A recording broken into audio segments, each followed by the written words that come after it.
Today we're going to talk about some of the behind the scenes spiritual gifts that oftentimes get overlooked and minimized. But today in this video, I'm going to prove to you that some of these gifts are actually much more impactful than the others in the body of Christ. Coming up. Hey, my friend, welcome back to The Beat. My name is Alan Parr. Thank you so much for tuning in. If this is your first time here, it's a pleasure. If you enjoy this video, consider subscribing and hit that little bell notification so you won't miss a beat. Okay, so in the last video, we talked about a certain category of spiritual gifts that I called the speaking gifts. And today, we are going to shift our focus and talk about the support gifts. And I believe that these gifts, even though they may not be visible, they are ever so vital to the body of Christ so that the body functions and runs properly. And so let's just jump in. The first gift that is up on the list is the gift of mercy. So in 1 Corinthians chapter 12, Paul describes that there is some sort of spiritual gift called mercy. Now, the Greek word that Paul uses here to describe mercy is the word elieo, which means to be patient and compassionate to those who are suffering or afflicted. So this describes somebody who is always thinking about the down and out, thinking about people who are discouraged,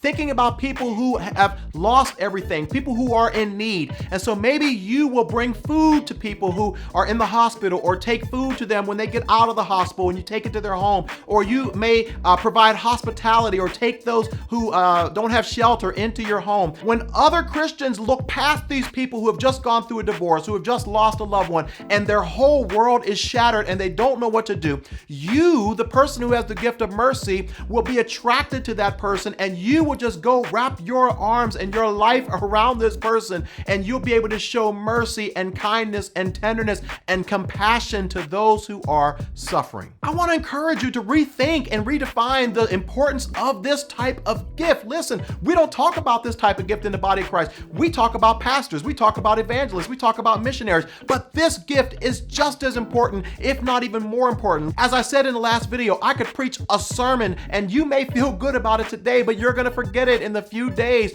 But let me ask you a question. If you just went through divorce, or if you just lost a loved one and your whole bottom dropped out, and somebody came to your house and just literally stayed with you and just comforted you for a week, let me ask you, would you ever forget the impact that they made on your life? That is how powerful these support gifts, particularly the gift of mercy, can be. The second gift that Paul describes here in Romans chapter 12 is the gift of giving. Some of you have this gift, and actually the word here means this: sincerely, generously giving without pretense or hypocrisy.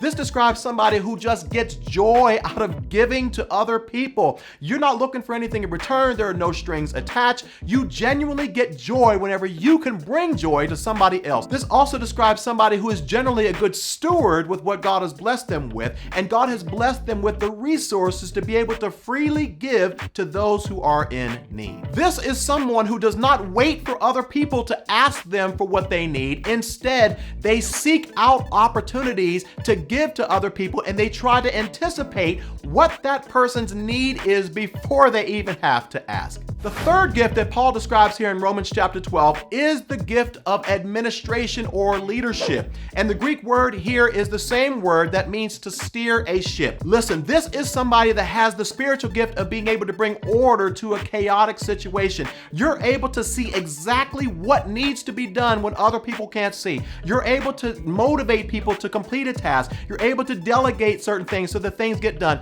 You're able to foresee problems and obstacles that are going to come later on that other people cannot see and they have absolutely no clue about. God gives you insight and foresight in terms of what needs to be done in order to complete a task. The next gift that Paul describes here in Romans chapter 12 is the gift of serving or helps. And this is just somebody that says, hey, you know what? I just want to be available. I just want to help. I just want to serve. I don't have any preconceived ideas of what I should or should not be doing. I don't have any agenda. I don't have any things that I would do and things that I don't want to do. They just simply show up and say, you know what, whatever needs to be done, sign me up. I'm there. I'm your guy. The body of Christ genuinely needs more people who have this type of gift, because oftentimes people come into church and like, nope, I'm not doing that. Yes, this is the only thing I want to do. And it's very difficult to kind of place people in ministry situations.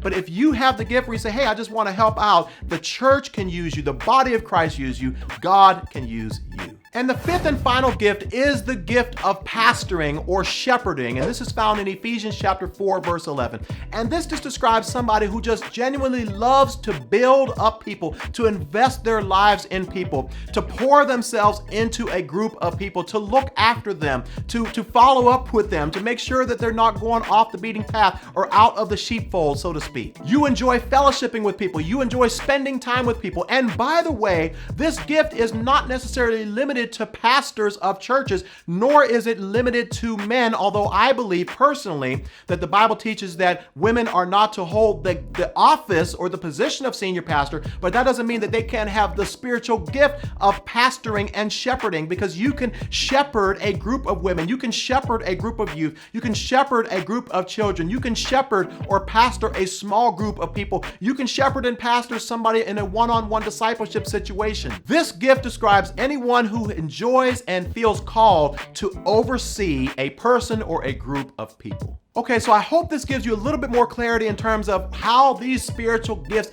can be used, and if you, as the person who's watching this video, actually possess one or many of these spiritual gifts. In the next video, we're gonna talk about the supernatural spiritual gifts. If you found this video helpful in any way, feel free to share it with a friend. Also, if you haven't done so already, I would love it if you would subscribe. Check out some of the other videos on this channel.